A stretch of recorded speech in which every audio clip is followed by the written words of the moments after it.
Hello guys, मेरो नाम चाहिँ प्रदीप चौधरी हो र आज फेरि म नयाँ सी प्रोग्राम लिएर आएको छु। Write a C program to find area of rhombus.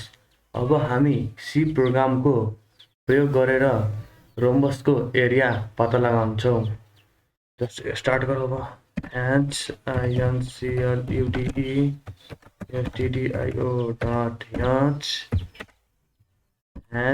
HINCLUDE conio conio void main void void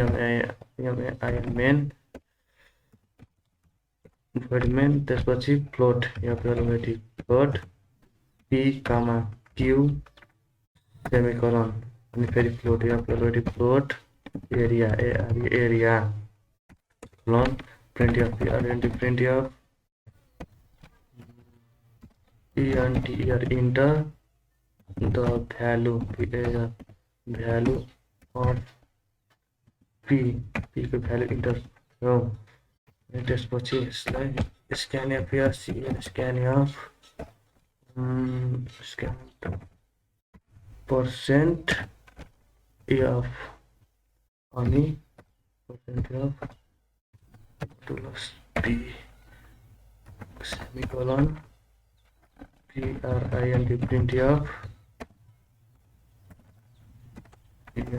enter the value value of q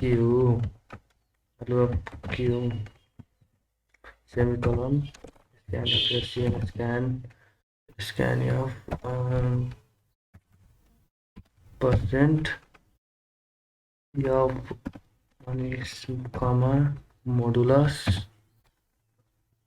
q त्यसपछि लास्टमा सेमिकोलन फेरि अब area equal to double bracket p into q अनि by 2 area of rhombus भनेको 1/2 p into q हो। p into q by 2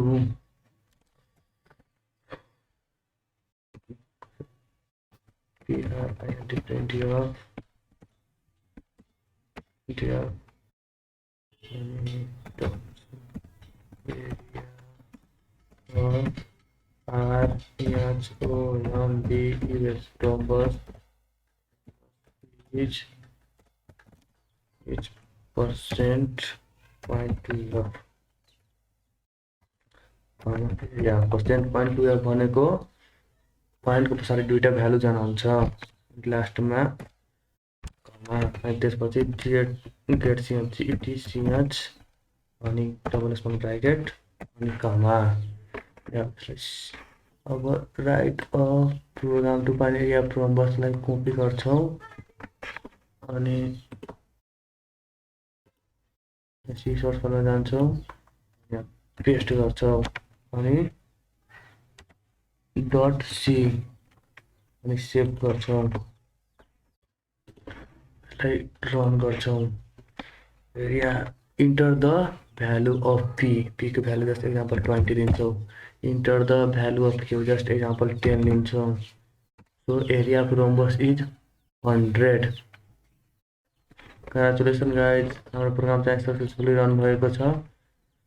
यदि तपाईं मेरो च्यानलमा नयाँ हुनुहुन्छ भने कृपया मेरो च्यानललाई लाइक शेयर र सब्स्क्राइब गरिदिनु होला।